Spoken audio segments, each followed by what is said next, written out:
আজকে সকালে ঘুম থেকে উঠে আগে সকালের নাস্তাটা বানাতে গেলাম। আর আজকের নাস্তা বানাবো রুটি আলু ভাজি। অনেক দিনে রুটি আলু ভাজি খাওয়া হয় না। আর যেহেতু কালকে ঈদ, আগামীকাল, এই জন্য আর কি শর্টকাট নাস্তাই করে নেবো। আসসালামু আলাইকুম, সবাই কেমন আছেন? আর আজকে কিচেনে সবাইকে স্বাগত। এদিকে নাস্তা বানাইতে বসলাম, তখনই চলে গেল কারেন্ট। পরে মেঘ লাগলো, বৃষ্টিও হয়ে গেল, বিদ্যুৎও চমকাতে লাগলো। আর আমাদের এখানে আবার বৃষ্টি হলেও 3 তলাতে আমরা থাকি, তারপরেও রুমের মধ্যে পানি আসে জানালা দিয়ে, কারণ পাশে বিল্ডিং নাই। এই জন্য যত বাতাস হলো ওই বিল্ডিং এই জানালা দিয়ে একটু হলেও পানি ঢুকে। পরে আর কি ওখানে একটা লুঙ্গি দিয়ে দিলাম, তারপরে আর কি চুলাতেই রুটি আলু ভাজি করে নিলাম। রুটি আলু ভাজি করে আজকে সকালের নাস্তা করবো, কারণ সকালের নাস্তা কমপ্লিট করে একটু কাজ আছে। যেহেতু ঈদের আগের দিন ডেজার্ট আইটেম গুলো আগে থেকে বানিয়ে রাখতে হবে, বিছানা গোত্র সবই গুছিয়ে রাখতে হবে। সবাই মিলে নাস্তা বানিয়ে নিলাম, নিয়ে আগে খেয়ে নিলাম। নাস্তা কমপ্লিট করে রেখেই পরে যে থালা বাসন গুলো থাকে সেগুলো আমি মেজে নিলাম, কারণ কালকে তো আর রুটি আলু ভাজি খেতে পারবো না, আর অনেকদিন খাওয়া হয় না, মনটাও চলো। পরে আর কি ফিরে বেলুনটাও মেজে পরিষ্কার করে রেখে পরে বরকে বললাম, যেহেতু এখনো তো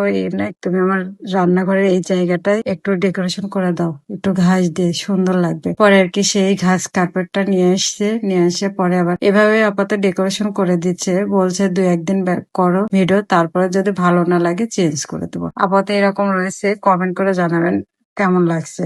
পরবর্তী অবশ্য সে চেঞ্জ করে দিতে চাইছে। তারপর আমি আবার কি করবে এভাবেই দেখলাম, দেখতে না আপাতত ভালোই লাগছে। আর আমার রান্নার এই জায়গাটা অনেক সুন্দরই লাগে। পরে আর কি করবো, কারেন্ট আসলো, পরে আমি আবার বিকালের দিকে একটু ডেজার্ট আইটেম রান্না করে রাখবো।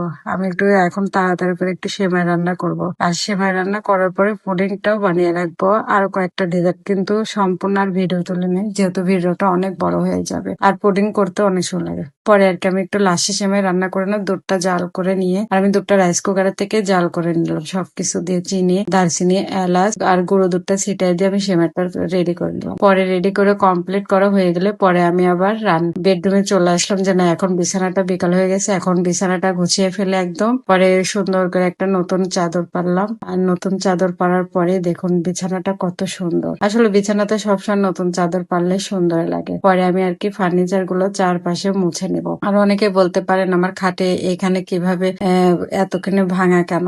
এখানে আসলে ভাঙা নাই, এখানে হচ্ছে গিয়ে পুড়ে গিয়েছিল, অ্যাসিড পড়ে, অ্যাসিডের কাপড় এখানে রাখা হয়েছিল, তারপরে এখানে আর কি পুড়ে গেছে। ভাবতেছি দেখি ফার্নিচার আল্লাহকে ডেকে নিয়ে এসে এটাকে কোনো ব্যবস্থা করা যায় কিনা, কারণ করলে তো দেখতেও ভালো লাগবে। পরে আর কি যা ছিল খাটের মাথায় ফার্নিচার গুলো সুন্দর করে মুছে নিলাম। আর সকালবেলাও কিন্তু আমি ঘরটা পরিষ্কার করে নিয়েছি, তারপরেও যে এত ধুলা থেকে আসে মনে হচ্ছে আমি মুছি নাই, এরকম মনে হচ্ছে। কিন্তু আমি সকালে কিন্তু সবগুলাই পরিষ্কার করে রেখেছিলাম ঘুম থেকে উঠে। পরে আর কি বিকালবেলা একটু সুন্দর করে পরিষ্কার করে নিলাম। ভাড়া বাসা হলেও যদি পরিষ্কার করে রাখা যায় তাও ভালো লাগে। ভাড়া বাসা তাই কি সুন্দর করে গুছিয়ে রাখলে ভালো লাগবে। আর বাসাটা আমার না খুব সুন্দর, চারিদিকে খোলামেলা, দিনের বেলা পরিপূর্ণ আলো প্রবেশ করে, এই জন্য আর কি বাসাটা বেশি ভালো লাগে। দেখুন পরিষ্কার করার পর রুমটার ফাইনাল অনেক সুন্দর লাগছে। যদি ভিডিওটি ভালো লাগে লাইক কমেন্ট শেয়ার করবেন, আর আমাদের পাশে থাকবেন। সবাইকে অগ্রিম ঈদ মুবারক।